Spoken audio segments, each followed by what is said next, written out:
Good morning, America. Hubert Johnson with Taxes Made Easy.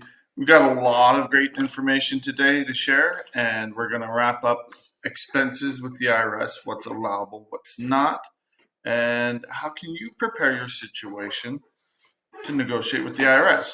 So again, I'm going to be wrapping this up. If you have any questions over the material we cover, how does that affect you personally? Give us a call.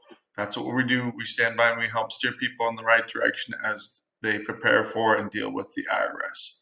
So we'll be right back after this commercial break and dive right into it.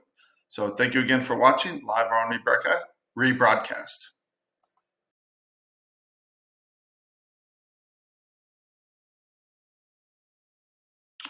Welcome back, everybody. Thank you for watching Taxes Made Easy. As I was stumbling on my words, live or on rebroadcast. But we've got a lot of information to cover, so we're just going to dive right into it. I think the biggest thing that we talked about yesterday was the killing of hostages. I know it's kind of a sad topic, but I think it's very important that we talk about this. What message are we giving to the world by our actions, and what policies do we support and don't support? So again, it was absolutely tragic. It was outright murder. It was an execution of 6 hostages just a few days before they could have been rescued. Now, people would argue, oh, of course they're going to get executed because Israel's trying to rescue them. They've been able to rescue some other hostages, but now it seems like Palestine or the Hamas is ahead of the curve a little bit, at least, and maybe they just killed all the hostages. Who knows? Who knows what I'm sorry, I'm getting a little political. This is animal behavior. Actually, worse than animal behavior. To one, go and take the hostages, hold them in horrific conditions, and then to be executing them. And not to mention the slaughter of babies, the slaughter of women, elderly, anybody that came in their way. It was absolutely horrific. So yes, I'm unloading on Hamas and Hamas supporters here. This is what's going on. Now, they've killed Americans with impunity. And so Biden and Harris both condemned Hamas for doing it, but then lashed out directly at Netanyahu and are blaming Netanyahu for what Hamas has done. He's claiming that he wasn't doing enough. And of course, the liberals in Israel are protesting in the streets, claiming they want to get rid of Netanyahu. He's not doing enough, blaming him for what Hamas is doing. So here's an interesting part. And so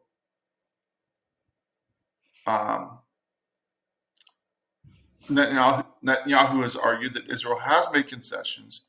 They have exercised restraint in many ways, dropping leaflets before they go into areas, letting them know what's going on. Again, things that Hamas wouldn't even imagine. And there's times where people were fleeing war zones after the leaflets were dropped, and Hamas snipers started shooting into the crowds that were trying to flee to safety. Again, there's no comparison between the types of actions of Hamas and Israel. When you try to do a moral equivalency here, I'm sorry, you lose all credibility in my eyes. And yes, I'm biased. So when it comes to this, so Netanyahu came out and he's trying to set the record straight. Multiple times they've had offers, and I'm just going to kind of read this because it is very important here. And in his comment, he said they were negotiating on April 27th. Secretary of State of Blinken said Israel made extraordinary, generous offer for a hostage exchange. Hamas again rejected it. So again, in August, just 5 days ago, I was asked whether I'm not doing enough to the hostages, and listing numerous times where Israel has been prepared to move forward with the deal, and that Hamas always ended negotiations. And he goes, on August 28th, 5 days ago, Deputy CIA Director said that Israel shows seriousness in the negotiations. Now Hamas must show the same seriousness. And what do? During that 5 days, they assassinated hostages. And the question is, what's changed in the last 5 days? What has changed? They executed 6 hostages. They shot them in the back of the head. It's outright murder. Now Biden and Harris are putting all kinds of pressure on Israel to be serious, to make more concessions. So if they murder and they do something horrific and horrible, and then Israel gives more concessions, what message does that say? How does that and I'm 100% on board with Netanyahu here. If people do something horrible, absolutely horrible, and you give them more of what they want, that only incentivizes them to kill more hostages. And again, he goes on, the pressure must be on Hamas. We need to take it to Hamas. That's the only way to resolve this.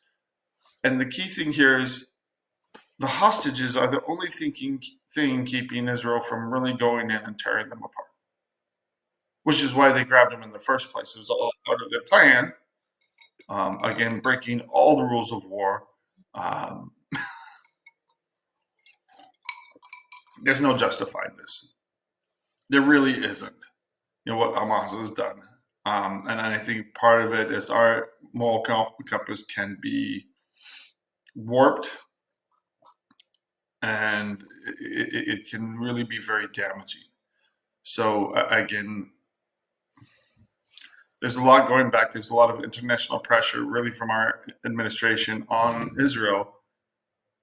But I think Israel has listened too much to this administration at the time. But make your own decision. This is front and center in the news, causing the situation in Israel and Gaza to escalate. So it will continue to be in the news, and then it needs to be resolved one way or the other until we can have peace in the Middle East and be able to move forward. So here's another article, interesting article, and this is from Just the News. So this isn't brand new, but in March, Oregon legislature re-criminalizes the possession of hard drugs, including meth and heroin. Now, this is part of federalism, which I support. Does Oregon have the right to try different things and see if it works on the state level? Well, some of these things like meth and heroin, they are illegal federally. And so this is across the country. Now, this red and blue states, and we're going to get to a red state just after this, have been legalizing marijuana, which is still illegal federally. I think they need to figure it out. Do I think that marijuana should be illegal nationally? That's a different issue. I have mixed feelings about that. Now, is it abused? Absolutely. Just went to a football game this weekend, a college football game, and you could smell marijuana. And I was out there with little kids. Are people aware of smoking in public? A lot of these places tell them they're not supposed to be smoking marijuana in public, and they don't care. We talk about secondhand smoke. We talk about all this other stuff, and I don't know why it doesn't matter. It matters so much for cigarettes, but not for marijuana. If someone wants to smoke in their own home, I don't really have an issue with that. But there's a lot of issues going on with this. So they're making a misdemeanor to possess hard drugs, including fentanyl and heroin. At least they're making them illegal. So why are they doing this? Because their drug problem is out of hand. And it's been 4 years that these drugs, hard drugs, have been decriminalized.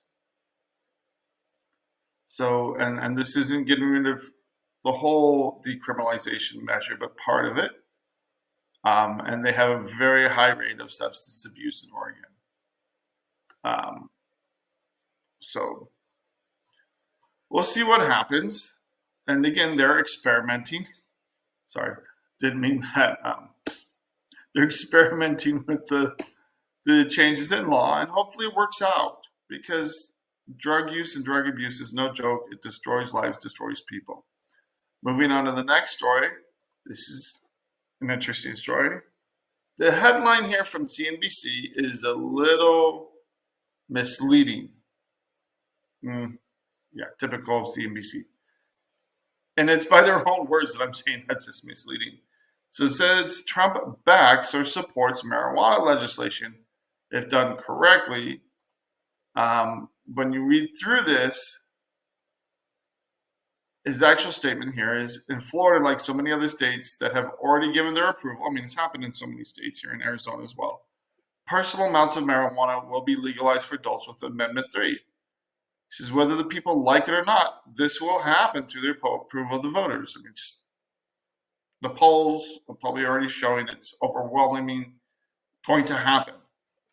So he said it should be done correctly.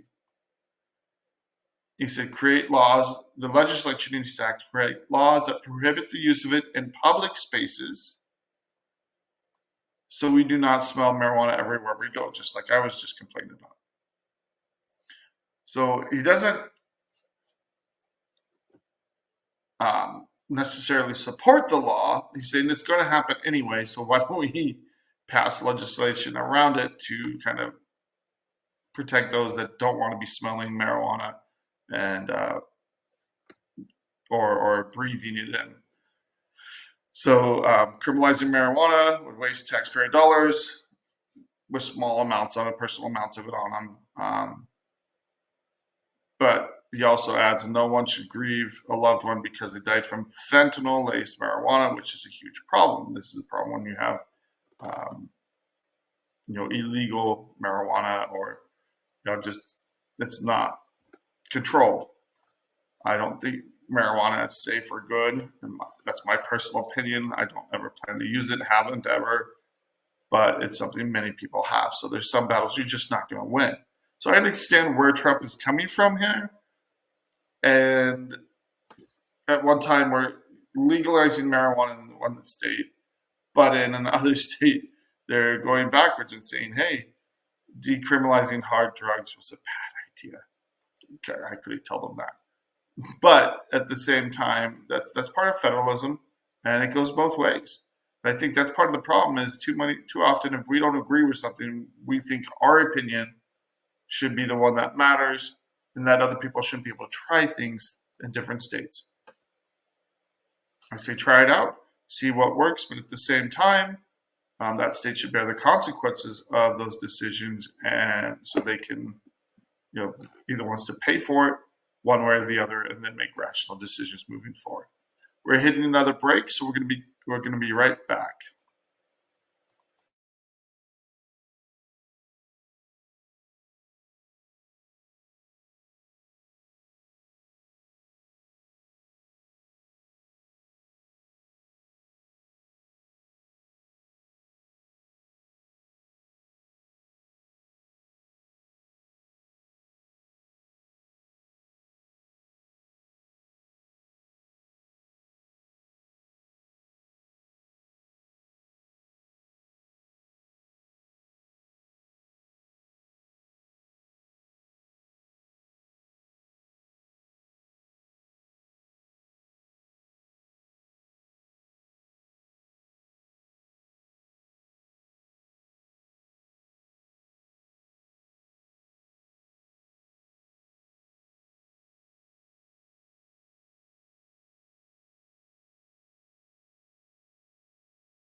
Welcome back, everybody.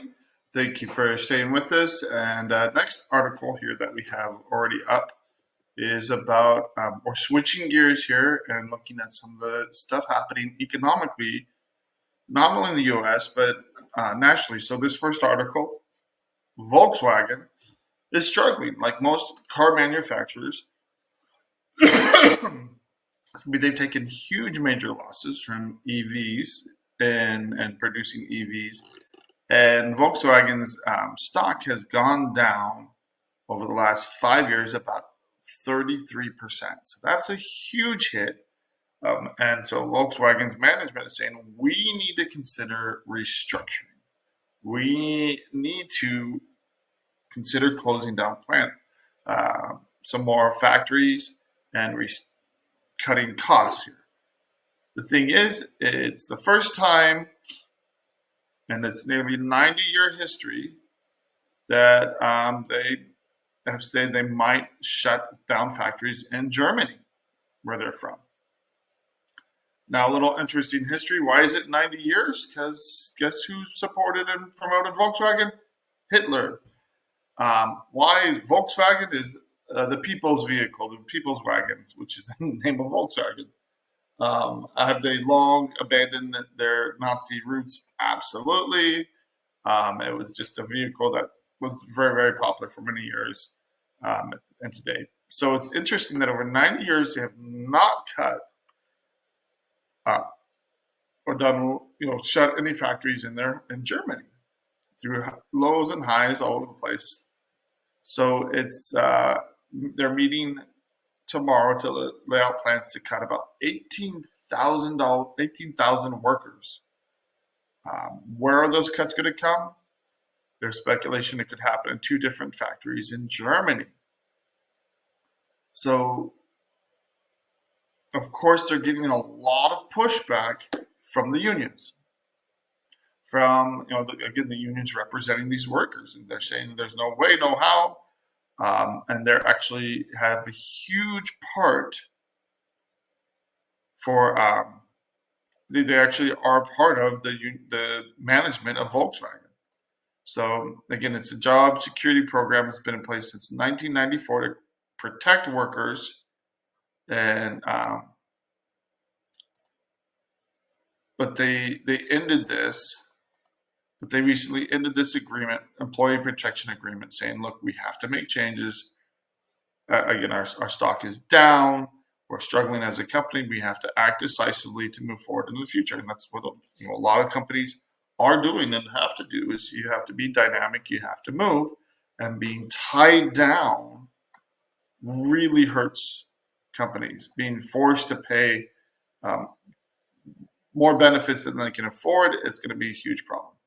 So here's their stock dipping 33% over the last 5 years. So, and it's not something that they can resolve through simple cost-cutting measures. Problem is, the longer you wait, the worse the situation is going to be, and that's just their stock going down over the last 5 years. So it's going to be very interesting to see what happens. Story is back. And if they have to cut, people will get fired. They will have to find other jobs. That's part of what happens. But the question is, and that ties directly to the next article, is how much do you want unions controlling businesses and unions controlling production? Because there's a cost. And you have more and more benefits for unions and union employees. Sounds great. And have unions helped out with creating greater protections for workers? Absolutely. So I'm not one that's going to say all unions are evil. But at the same time, not everything unions do are for the public good. There's a lot of problems with unions today. And I think we need to look at the good and the bad, just like anything else. So here, Vice President Harris spoke to a crowd in the Labor Day Union rally and, of course, went after Trump. And I think it's interesting Some of this is just hyperbole over the top. He tends to pull us back to a time before workers had the freedom to unionize. That's silly. He would have to take us back to like the 1910s or something like that. Claiming appointed union busters to the NLRB and supported so-called right-to-work laws. Okay, so basically that people don't have to belong to a union to work at different places now. And there's right-to-work states. So if people don't want to join a union, they can't be forced to join and pay for a union. So the real question here is the NLRB has been making news for being very pro-union and going after and suing businesses lately. So the more, it's kind of a pendulum. It swings back and forth. The more pro-union you are, the more you hurt businesses. And the harder you make it for business to flourish and to thrive and grow. That's just how it is. And so they're going after Chipotle, they're going after Starbucks. That's one of the things they're trying to do is organize and unionize all kinds of service industries as well. So the problem is a lot of those companies, they end up shutting those locations because they become unprofitable. So it's a balancing act here. I'm not going to tell you, one way or the other.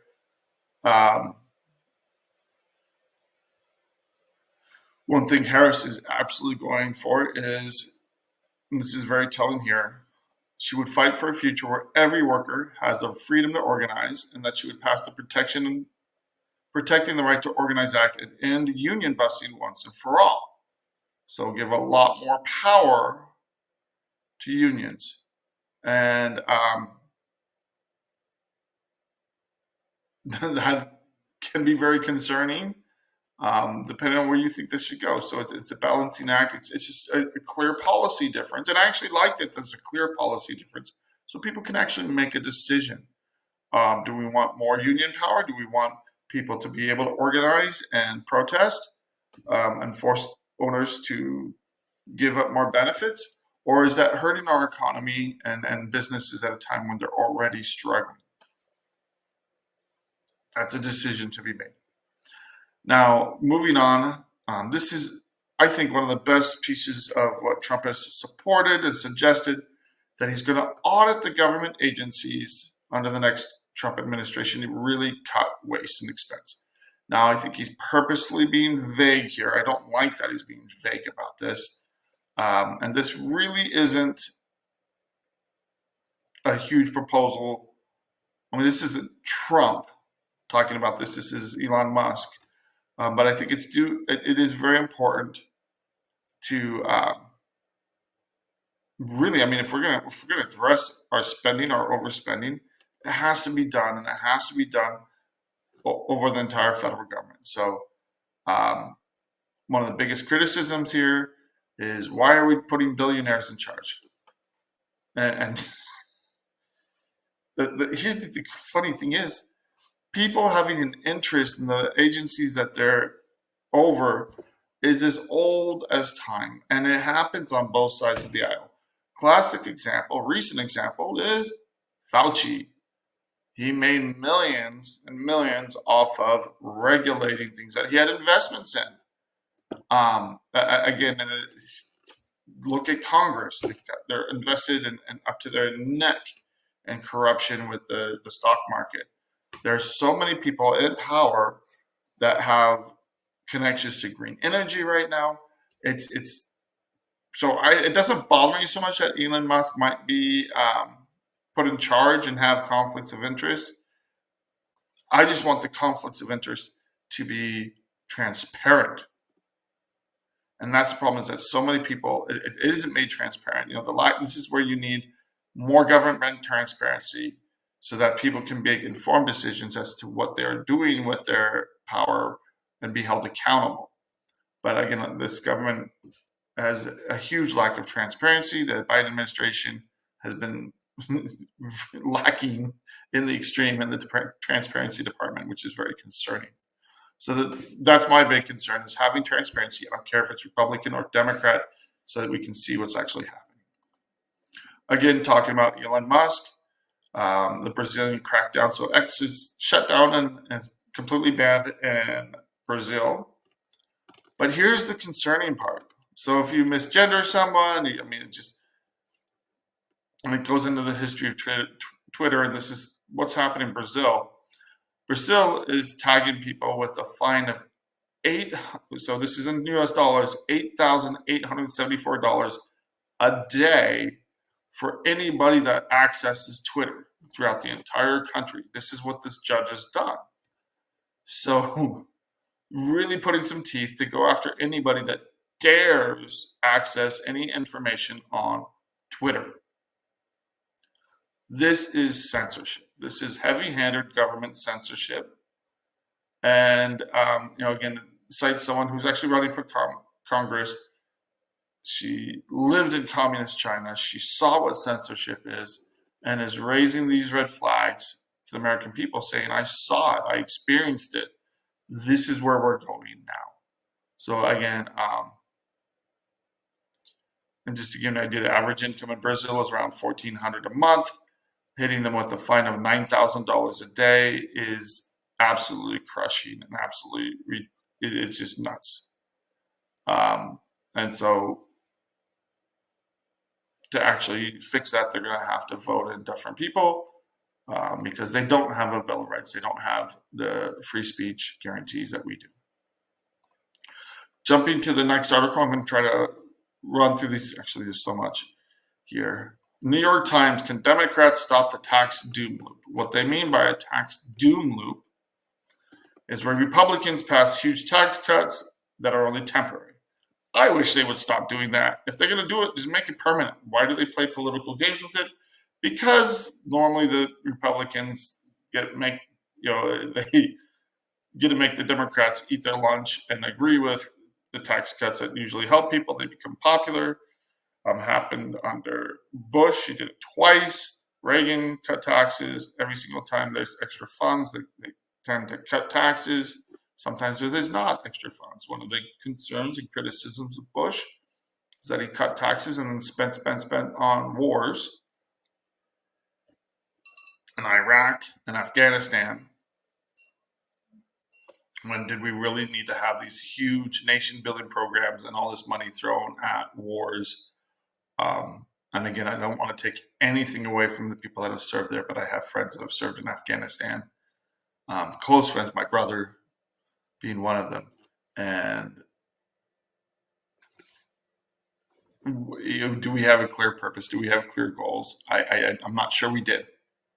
So we should be a lot more aware and have better plans as to what we're doing if we decide to go into another foreign war. And I think that's a big criticism I have of the Republican Party and the Democrats, because they've continued and expanded in Afghanistan and started other wars or lost other wars since. So really the tax doom loop, this article is saying, look, we need to fight tax increases. We need to vote against saving this. And they talk about the Trump tax cuts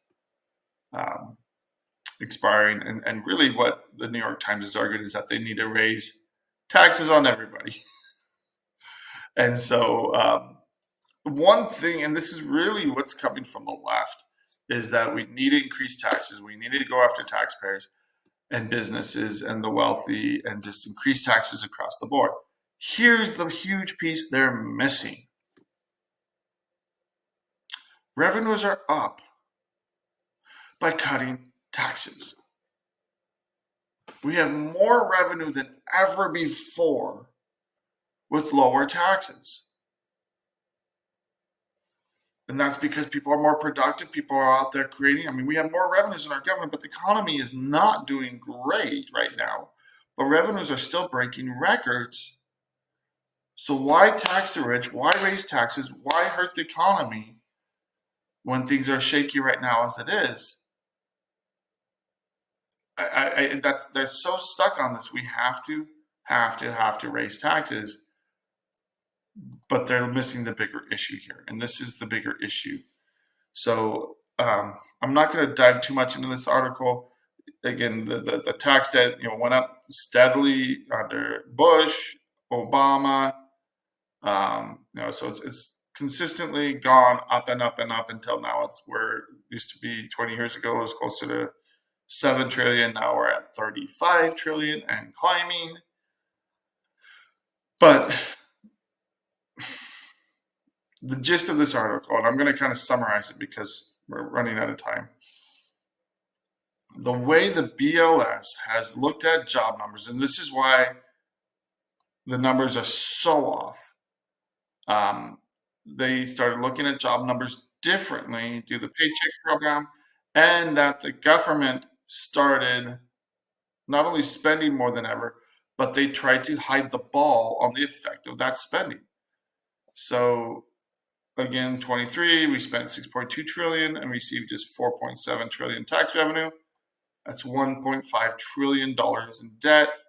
And this is the scary part, annualized payments. So back in 1990, we were paying 300 billion a year on the debt. It kind of went up, went down.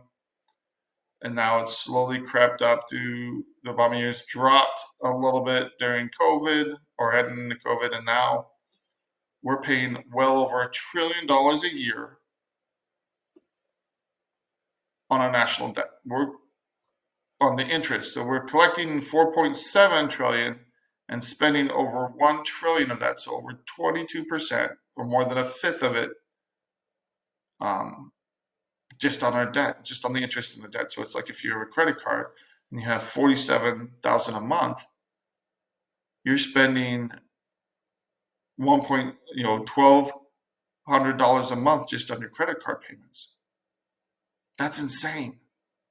And this number is going to continue to climb unless we do something serious about it.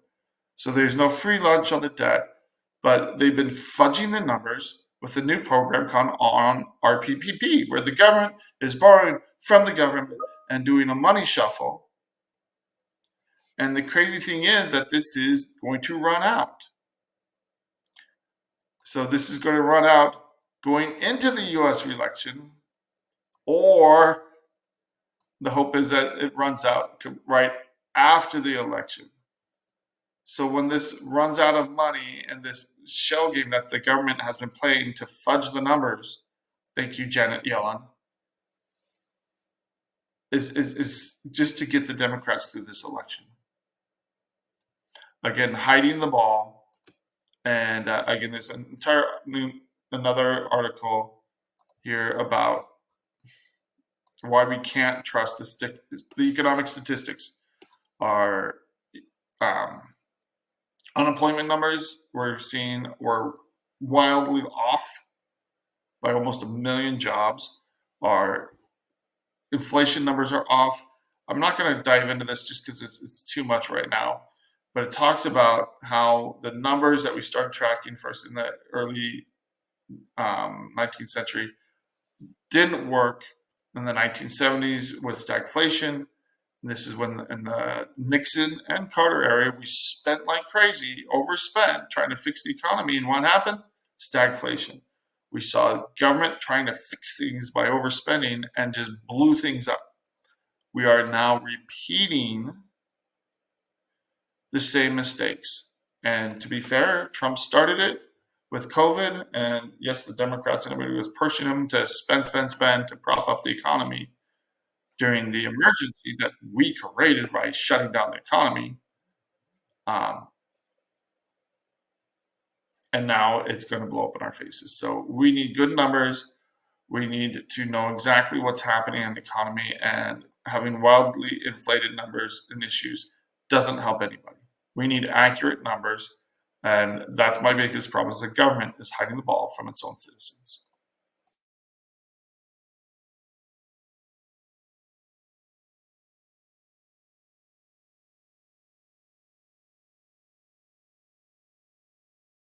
Welcome back, everybody. Sorry, I get a little keyed up talking about these news, and the lack of government transparency is very concerning. And again, it hasn't, a lot of these things started back with Bush, Reagan, when they started changing how we looked at economic numbers, and again, different parties, recent years, Obama and then Biden Harris even doubled down on it. But instead of clearing things up and making his numbers look worse, Trump just went along with it because, again, this is becoming endemic. The idea that American people are getting lied to, and again, it makes it so hard to understand what you need to do. How can we make rational decisions about the economy when our own government is lying out their butts to us? So this is why I really hone down and really share information about how to deal with the IRS, because if you don't know what your rights are, if you don't know what the IRS is allowing per their policies and procedures, you're swinging in the dark.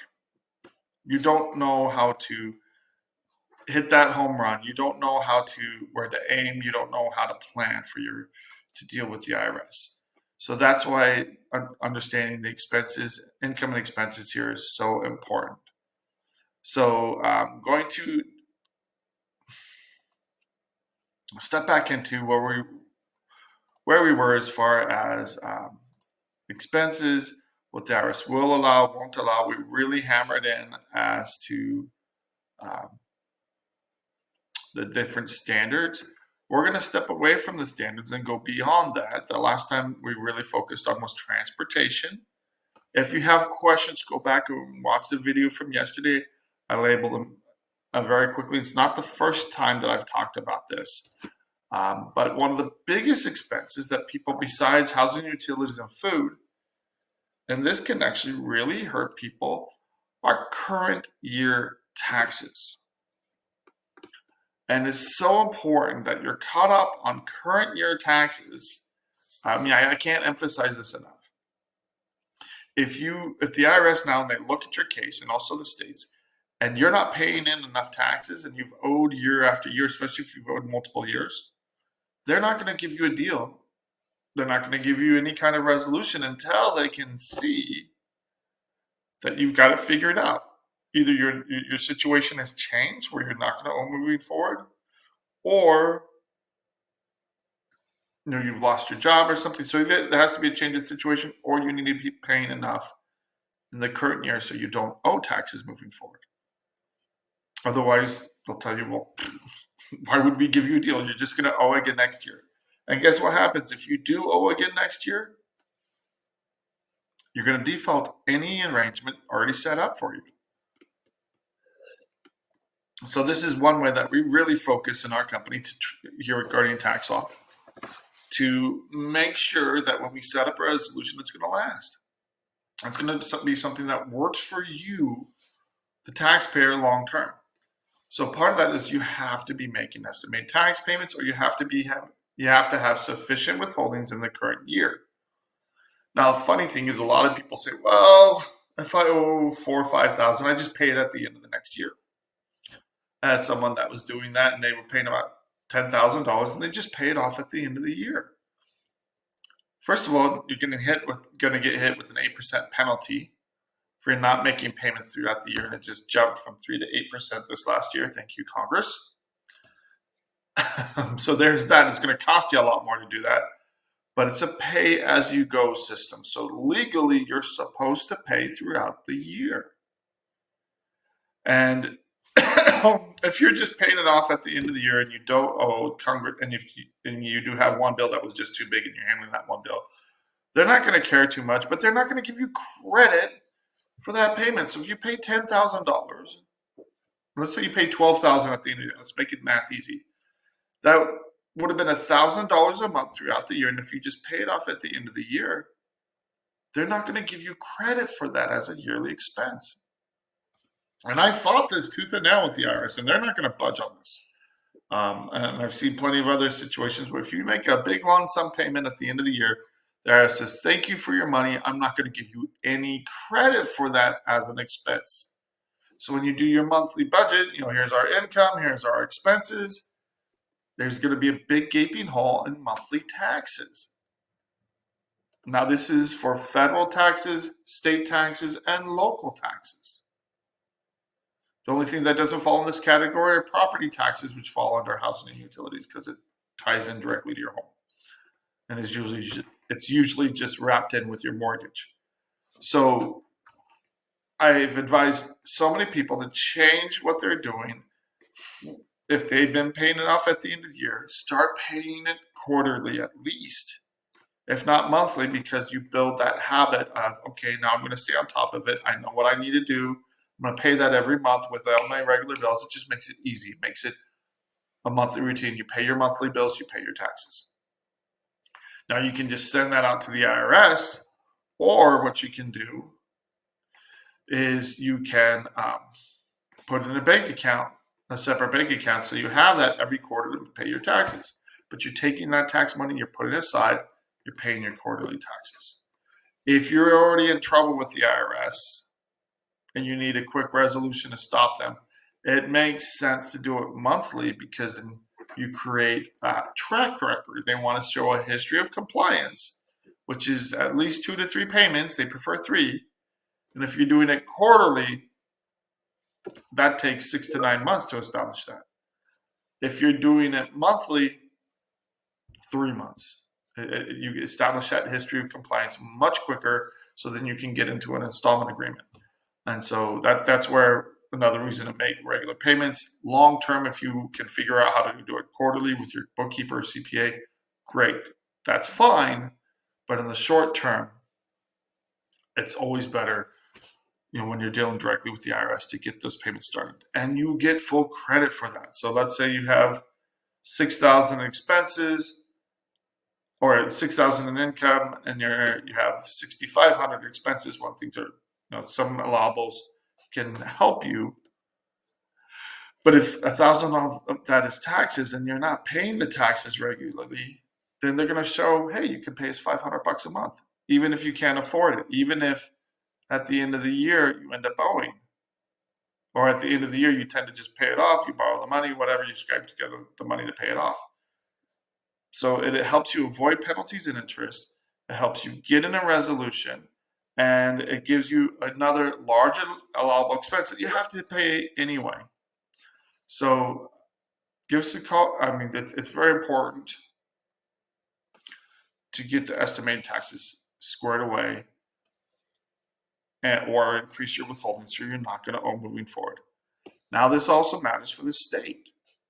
So if you owe in the state, same thing, same principle, but by increasing what you're paying in the current year, you're going to make sure you don't have a problem moving forward, and then you get credit for that extra expense. So one of the major things that we try to help people do in our major goal system, make sure they're not going to fall right back into the same rut. You don't want to pay an attorney to deal with a mess and then have it unravel in 2 years. So we want long-term success, please, for our clients, and that's what we work very hard to achieve, so that people know what they need to do and they're on a path moving forward where they're not going to have these issues again.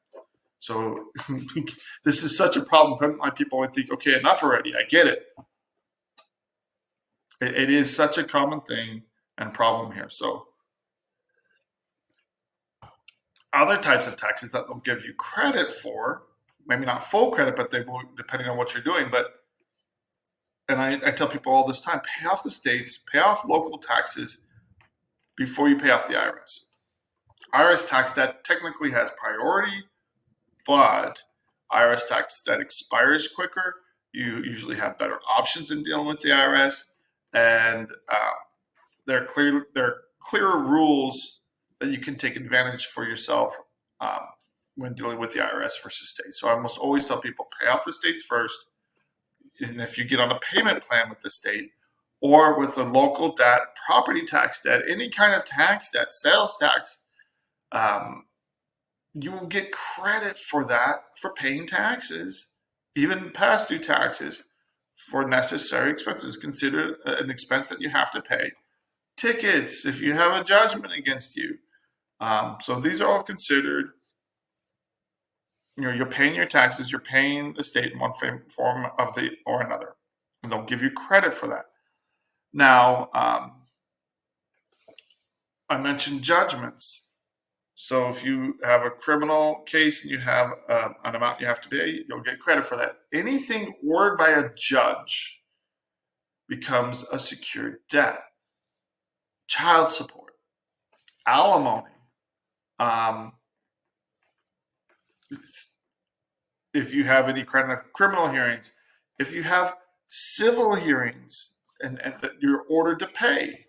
So credit card debt, once they get a judgment against you, all of a sudden it becomes something that you can pay before your tax debt. So I've told people, especially a lot of people, they'll owe thousands upon thousands of dollars in credit card debt. One of the worst things you can do is pay it all off. I had a true story client that we were considering doing an offer. They qualified for an offer, and then they went and paid off $30,000 in credit card debt. The IRS said, well, you could have paid us instead, and we take priority over credit card debt. But if they would have let that go to judgment and then paid it off or got an installment agreement or something, they get full credit because now it's a secured debt. So the things that can be secured debt, you can have loans that are secured by a vehicle or by a home. They're secured to anything that you can lose. It becomes a secured debt. So it's a legal term. Non-secured credit card debt, personal loans, don't pay those off. The IRS will not be very happy. They don't want you paying off family members before you pay off your tax debt. Very ripe for fraud, and that bothers them a lot. So paying off unsecured debt is a huge no-no. If it's secured, and again, doing it the right way is very important. So talk to a tax professional before you do this. But you can medical debt, doctor's debt, dental bills, vision, any kind of necessary medical care. Yes, you'll get full credit for that. Now, if you're going out and getting a facial or you're getting cosmetic care, that's not going to be. They might not give you credit for those kind of payments if it's seen as optional.